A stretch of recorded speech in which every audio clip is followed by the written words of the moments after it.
Dans l'Aleph, Borges raconte l'histoire de sa rencontre avec Carlos Argentino Daneri, un poète excentrique et cousin de Béatrix, une femme qu'il a aimée et qui est décédée. Après la mort de Béatrix, Daneri confie à Borges qu'il possède dans sa cave un Aleph, un point minuscule contenant tous les points de l'univers simultanément. Intrigué, Borges descend dans la cave et découvre dans ce point unique la vision complète et simultanée de tout ce qui existe, passé et présent.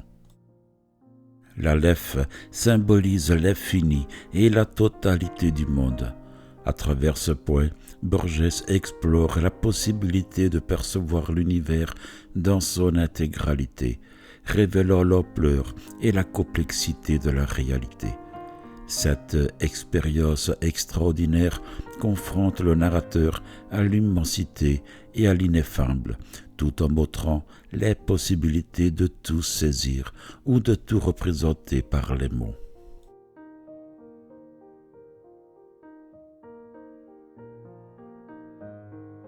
Être immortel est insignifiant, à part l'homme, il n'est rien qui ne le soit, puisque tout ignore la mort. Le divin, le terrible, l'incompréhensible, c'est de se savoir immortel.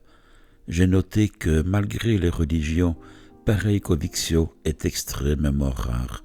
Juifs, chrétiens, musulmans confessent l'immortalité, mais la vénération qu'ils portent au premier âge prouve qu'ils n'ont foi qu'en lui, puisqu'il destine tous les autres, en nombre infini, à le récompenser ou à le punir. J'estime plus raisonnable la roue de certaines religions de l'Inde, qui n'a ni commencement ni fin. Chaque vie est la conséquence d'une vie antérieure et elle engendre la suivante, sans qu'aucune ne détermine l'ensemble.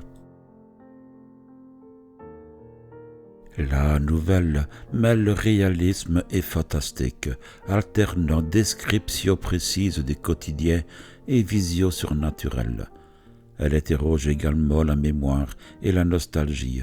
La quête de l'Aleph est intimement liée au souvenir de Béatrix et au désir de comprendre le monde et la permanence des choses malgré la mort. L'écriture devient alors un outil pour explorer l'infini et rendre tangible l'imaginaire. Enfin, l'Aleph est une réflexion sur la littérature, la connaissance et le langage. Borges y questionne la capacité de l'esprit humain à représenter l'univers et la limite de la perception individuelle face à l'infini.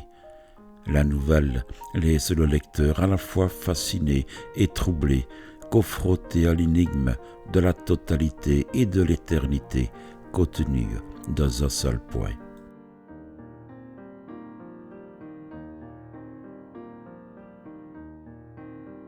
Je compris que le travail du poète n'était pas de la poésie, il était de l'invention de motifs pour rendre la poésie admirable.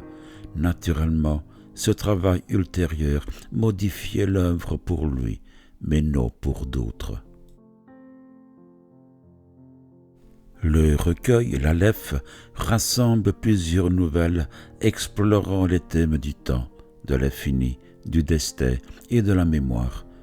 Parmi les récits marquants, La mort et la boussole met en scène un détective confronté à un meurtre mystérieux où la logique et le hasard s'entrelacent, illustrant l'idée que la raison humaine peut se heurter à l'inexplicable.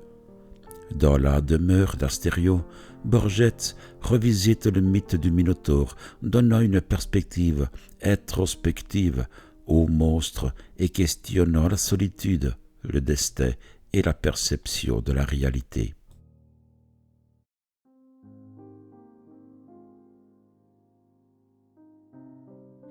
Tennyson a dit que si nous pouvions comprendre une seule fleur, nous saurions qui nous sommes et ce qu'est le monde. Il a peut-être voulu dire qu'il n'y a aucun fait, si humble soit-il, qui n'applique l'histoire universelle et son enchaînement infini d'effets et de causes. Il a peut-être voulu dire que le monde visible nous est donné tout entier en chaque représentation, de même que la volonté, selon Schopenhauer, nous est donnée tout entière en chaque sujet. Les kabbalistes opinèrent que l'homme est un microcosme, un miroir symbolique de l'univers. Tout le serait, d'après Tennyson. D'autres nouvelles, comme Emma Zunt ou Le miroir et la rose, explorent la vengeance, l'identité et le pouvoir des apparences. L'écriture de Borges y mêle une grande précision descriptive à des réflexions philosophiques profondes, brouillant souvent la frontière entre réel et fantastique. Les récits oscillent entre l'intime et l'universel, reliant le vécu des personnages à des concepts abstraits tels que l'infini, le temps circulaire ou la nature de l'écriture.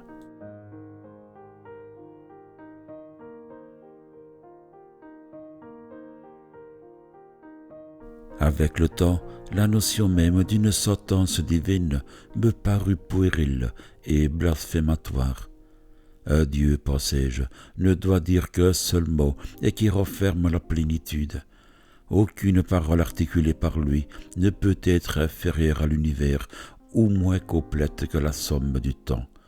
Les pauvres mots ambitieux des hommes, tout, monde, univers, sont des ombres, des simulacres de ce vocable qui équivaut à un langage et à tout ce que peut contenir un langage. Dans l'ensemble, le recueil illustre le génie borgésien pour transformer de simples intrigues en méditations sur la condition humaine et l'univers. Chaque nouvelle devient un labyrinthe intellectuel où le lecteur est invité à réfléchir sur la perception, la mémoire et les limites de la connaissance, tout en se confrontant à des expériences littéraires qui défient les conventions narratives classiques. À la différence de Kafka, qui projette dans son œuvre le reflet direct d'une angoisse personnelle, ou de Poe, qui se sert de l'écriture pour exprimer sa maladive schizophrénie, Borges utilise le fantastique comme un outil parfaitement adapté à sa recherche purement littéraire et esthétique. Il cisèle ses nouvelles avec un arc au sommet où se mêle l'érudition la plus vaste et la fête spontanéité, faisant de chaque récit une exploration subtile et raffinée de l'infini, du temps et du langage.